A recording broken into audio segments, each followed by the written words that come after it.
Power is really important for all of our gym sports, especially for our tumbling, so we're going to go through some drills to help you. For this one, you're going to start seated with your feet on the floor, knees and toes pointing in the same direction, which should be forward, and try not to move your torso as much as possible. The same idea as the previous one. This one is just if you don't have something to jump onto that's stable and safe. So just having two objects that you can jump over will do perfect. Starting seated again, but this time with one leg, you're going to make sure that your knee and toe are pointing in the same direction and your knee isn't moving out of line.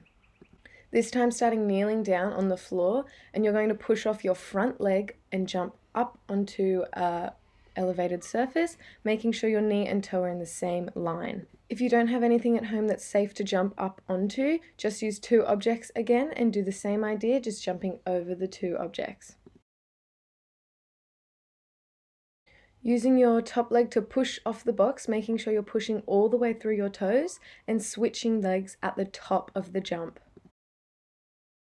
Using a slightly elevated surface to make these a bit easier, you're going to rock back into our candlestick shape and just hopping onto that one leg. Remember to keep that toe and knee in the same line.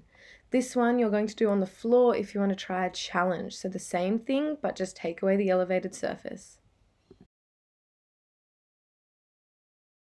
Standing side on to an elevated surface, you're going to place your inside leg on the box, and all you're going to do is push off that leg that's on the elevated surface and point your toe at the top of the jump, making sure you're pushing all the way through that leg.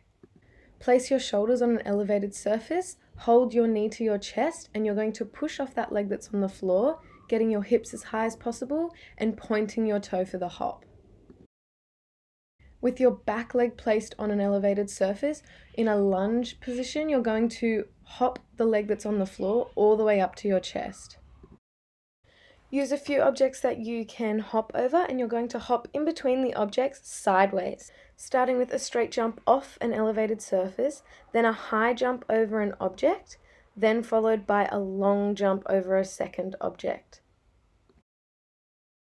Same idea as the last one, but this time there's no swinging of the arms, and you're going to rebound out of your landing, so pushing through those toes. So if you're looking to improve your power skills, such as tumbling, give some of these drills a go at home.